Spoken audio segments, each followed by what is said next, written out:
Hello and welcome to Send and Use video walkthrough for our Things I Want to Say personal review workbook. This resource is designed to help children and young people with special educational needs and disabilities share their views, experiences and feelings about their educational setting or their next steps in a way that's suitable for them. Children and young people with and without education healthcare plans have a right to have their views heard and to have these shaped discussions about their support. On the front page, you will see there are sections to outline some personal details. When completing the workbook, if you are a parent, carer, or professional, you may wish to scribe for the child or young person. They may wish to type their answers, draw pictures, or use symbols. Before getting started, it may be beneficial to consider or discuss where the child or young person is now. Where do they want to get to? What motivates them? And what support do they require moving forward?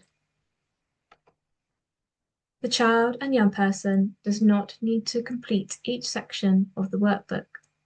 The workbook is here to be a tool to aid expressing themselves as they find suitable. This page introduces our use of emojis to help support a child or young person consider how a situation makes them feel, with the use of a visual prompt to help consider their answer. I have created some examples throughout the workbook to show how it can be used to collect views. For some of the boxes, multiple answers may be required to help fully reflect the situation. You may have noticed the use of "I feel this way because." If a child or young person benefits from a sentence starter, this one example is what we have found to be helpful when completing the workbook. When completing these sections, a child or young person can consider sharing about particular subjects, time of the day, friendships, worries and concerns while at their educational setting, or barriers to attendance, to name a few examples.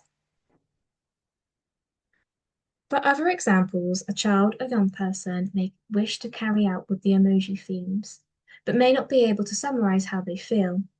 But they can use the emojis to share if it's an area that needs further exploring in partnership with their parent, carer, and educational setting. Or they may wish to use colours, and I've used two colours here, typically found in the zones of regulation. Or they may wish to use images and text that outlines an area of concern.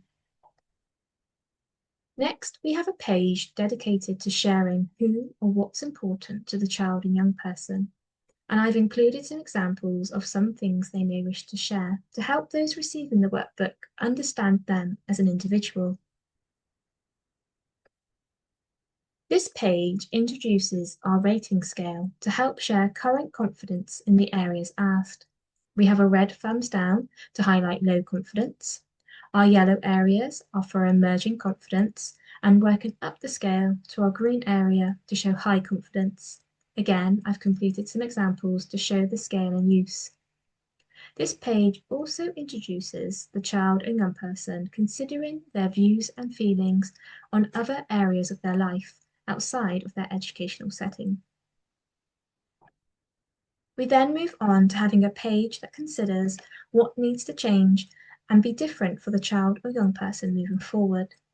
This could be within their educational setting or outside, such as friendships outside of school or attending clubs. Over the next 2 pages, the workbook helps a child or young person scale their current confidence in areas that relate to their future. This may not be applicable for all of those accessing our workbook, but it helps some users consider what further support that they may require as they transition to adulthood and adulthood services. Within the text boxes, they are here to share any thoughts or queries in relation to the score. Over these next few pages, the child or young person will be asked to use the sliding scale to rate their current confidence in a range of areas, both related to their educational, health, and social care. These pages are designed to help identify further areas that could be barriers and that require further support. As we approach the end of our workbook, this page is designed to help identify and bring together the child or young person's views throughout the workbook. The pages before may have resulted in the child or young person recognizing some changes they would like to take place in relation to their education, health, and social care. If they are unsure about what changes they would like to take place, you could use this page in meetings to work together with the professionals involved, a partnership working to find a positive way forward together. The final page considers what next steps are required and what steps the child and young person would like to take themselves, and this may be in relation to their education, health, and social care. It also provides an opportunity to summarise what support they would like to take place. I hope this video has been helpful. If you have any questions or require information, advice and support, you can follow the QR code to find our contact page, including our contact form. I have also included a QR code to take you to the workbook if required. Thank you for watching and goodbye.